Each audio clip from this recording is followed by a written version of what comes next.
Good morning সবাইকে। কি অবস্থা সবার? আজকে ঘুম থেকে উঠি নিজের জন্য প্রথমে এক কাপ চা করে নিচ্ছি।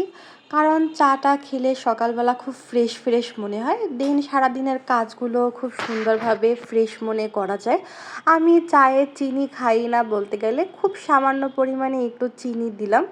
এই তো চাটা জাল করা শেষ। এখন আমি নিজের জন্য একটু ব্রেকফাস্ট রেডি করব। ব্রেকফাস্টের জন্য আমি একটা পরাটা ভাজি করে নিচ্ছিলাম। পরাটাটা কত সুন্দর করে ফুলে উঠেছে দেখো।